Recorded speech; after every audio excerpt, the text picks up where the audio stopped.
Hi everyone, I'm Rosa Jones, a flight attendant with United Airlines. Ever wondered what happens when a toxic stepmother becomes so obsessed with control that she's willing to sabotage her stepdaughter's birthday? Well, buckle up because that's exactly what happened to me. This story will show you just how far some people will go to maintain their grip on power.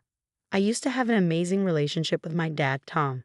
We were inseparable, movie nights, Sunday brunches, you name it. That all changed 6 years ago when Sarah entered our lives. At first, she played the perfect stepmother, but that facade didn't last long.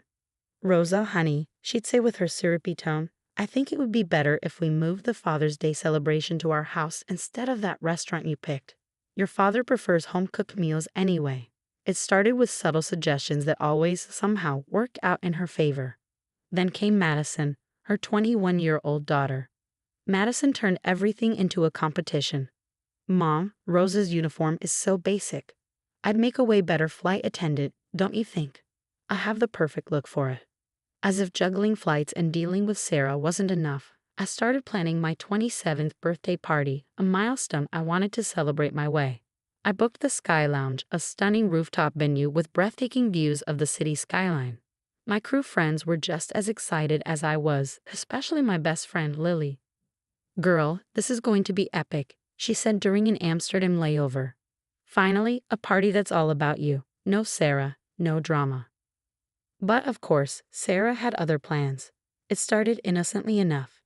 Sweetie, don't you think a sky lounge is a bit much? What about having it in our backyard? I could make it so special. When I stood my ground, her tone shifted. Your father and I think your guest list is too exclusive. What about inviting Madison's friends? They'd love to celebrate with you. One morning, while I was getting coffee, I overheard Sarah whispering to Madison.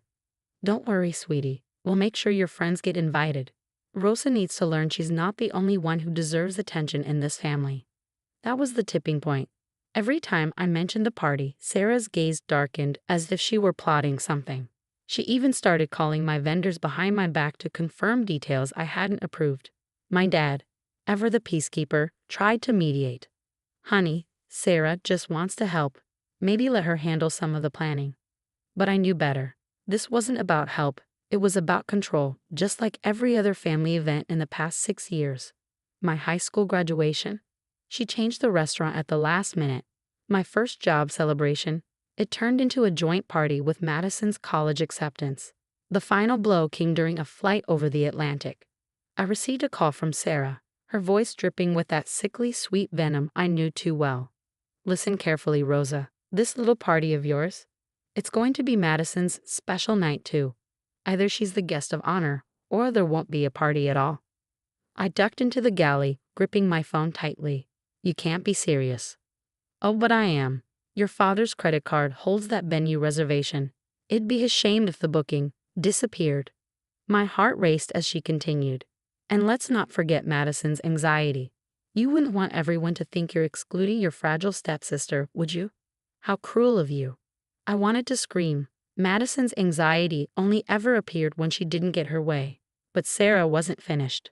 By the way, what would your airline think if they received reports about your inappropriate behavior with male passengers? Or those photos of you at that club last weekend? A little editing could tell quite a different story to your boss, to your father. I barely held it together as I served drinks, Sarah's threats replaying in my mind. When I landed in London, my cousin Kim called. Rosa, you need to know something. Sarah's already contacted the venue. She told them she's your stepmother and that she needs to make urgent changes to the reservation. What? How do you know? I work at the travel agency that books events for the Sky Lounge. This isn't the first time she's done something like this. Remember Amy's wedding last year? The guest list mysteriously shrank because Sarah threatened to expose Amy's old DUI if she didn't let Madison be the maid of honor. Then my Aunt Kate called. The warning came from Aunt Kate, her voice heavy with concern. Next, honey, be careful. When Sarah was married to my brother, before your dad, she pulled the same stunts. She blackmailed my daughter Beth during her sweet 16, threatening to tell her college about a cheating incident that never even happened. I paced my hotel room, my mind racing when my phone pinged. It was a message in the family group chat. Madison, can't wait for our big party. Already told all my friends about our joint celebration. Another message followed. Sarah, isn't it wonderful? The girls sharing their special day. Then came the final blow, an email from the venue confirming changes to the reservation. The guest of honor was now listed as Madison Williams. I sank onto the bed, tears stinging my eyes. But my phone buzzed again. Sarah, just checking if you've reconsidered my suggestions for our party. I'd hate for anything unfortunate to happen. Little did she know, her reign of terror was about to end. This time, I had a plan. I sent Sarah the text she'd been waiting for. You win. You and Madison can plan whatever you want. Within hours, they had taken over everything, just as I'd expected. Madison simply must make the welcome speech. Sarah gushed to the event planner while I pretended to scroll on my phone. My best friend, Lily, posing as an assistant, quietly recorded every detail with her phone. And we'll need to change the color scheme, Madison added smugly. Rosa's choices are flight attendant basic. Sarah's smirk made my blood boil, but I kept my cool. Every word, every manipulative move was being recorded. Later that week, Madison slipped up big time. I was around the corner at my dad's house when she called her friend. It's going to be epic. Mom's planned this whole speech about how I'm following my dreams while Rosa's just a glorified waitress in the sky. We're even going to play this embarrassing video from her first flight training. She'll never recover. I trembled, not with fear, but anticipation. My phone recorder caught every venomous word. The next day, my dad was in his home office when Sarah and Madison strategized in the kitchen. Thanks to the small mic I'd hidden in the fruit bowl, we captured it all. Remember, sweetie, Sarah said, when you make your speech, emphasize how Rose is never there for family events because of her career. Make her look selfish. What about the slideshow? Madison asked. I've edited those photos from her layover in Miami. No one will believe Little Miss Perfect after they see these. What they didn't know was that my dad had quietly come downstairs for coffee. He stood in the doorway, listening as 6 years of lies unraveled. But the real bombshell came when my cousin Amy paid Sarah a visit, wearing a wire I'd given her. Remember how you handled my stepdaughter Caitlin's graduation? Amy prompted. Of course, Sarah bragged. I used the same technique with Rosa. Threats, manipulation, a little creative photo editing. These stepdaughters need to learn their place, and if they don't, they lose everything, Sarah sneered. Their reputation, their career, their family. I've done it before, and I'll do it again. I'm in charge of this family.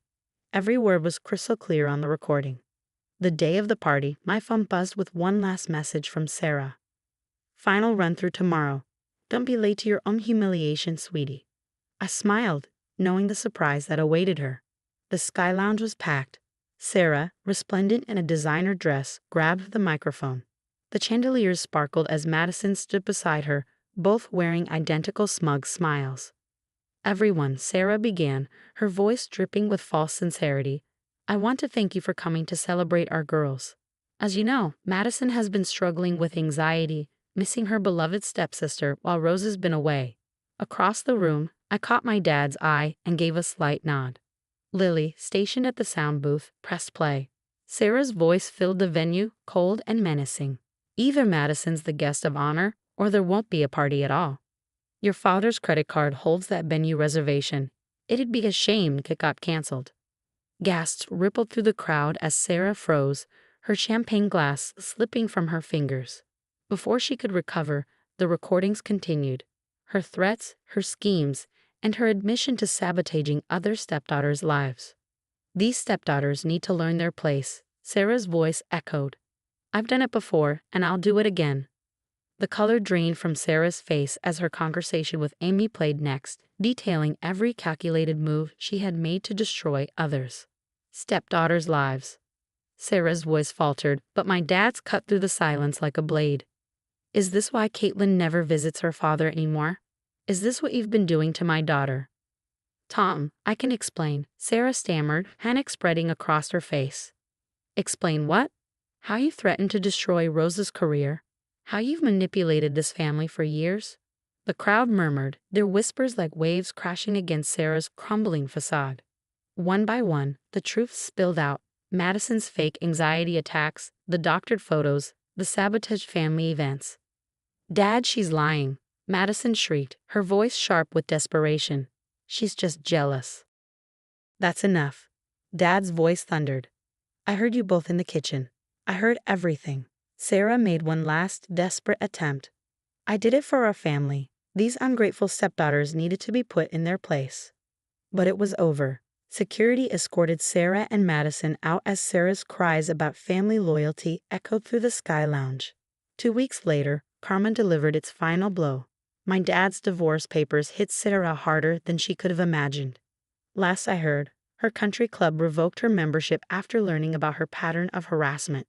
Madison, it turns out, had lied about finishing college and was now working retail. As for me, I just made senior flight attendant on international routes.